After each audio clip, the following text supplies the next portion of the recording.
d'obtenir justice. Apprendre à écouter, se mettre à la place des autres, l'union fait la force.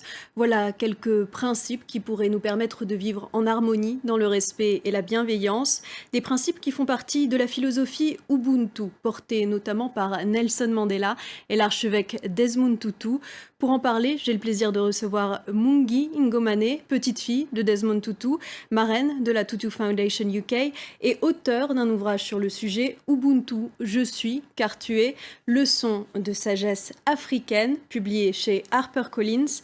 Mungi Ngomane, merci d'être avec nous depuis Atlanta. Tout d'abord, pouvez-vous nous expliquer ce que signifie Ubuntu?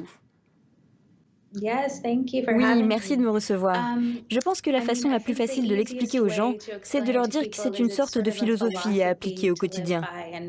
J'ai été élevée suivant ces principes. Sa base est la croyance que nous sommes tous interconnectés. Vous êtes liés à toutes les personnes avec lesquelles vous entrez en contact. Ce que vous faites pour les autres a des répercussions sur vous-même. Il s'agit de la façon dont vous marchez sur Terre. Votre grand-père, le prix Nobel de la paix Desmond Tutu, qui a toujours prôné avec ferveur l'Ubuntu, en a résumé l'essence ainsi: mon humanité est entremêlée, inextricablement liée à la tienne. Lorsque je te déshumanise, je m'inflige le même traitement inexorablement. Quelle est votre définition? La mienne, c'est la manière dont je me comporte et dont je suis constamment consciente que je ne me suis pas faite toute seule, qu'il y a eu tant de gens qui étaient là avant moi et m'ont permis d'avoir la vie que j'ai.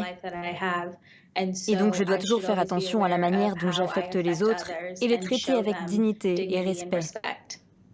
Dans votre livre, vous donnez 14 leçons pour une vie qui suit les principes Ubuntu. Quelles sont-elles?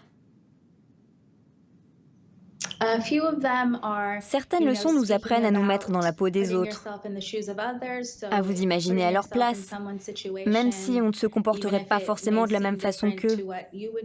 Se rappeler que rire est important, apprendre à écouter aussi, et vraiment se placer en position d'écoute, au lieu de penser qu'on sait ce qui est le mieux.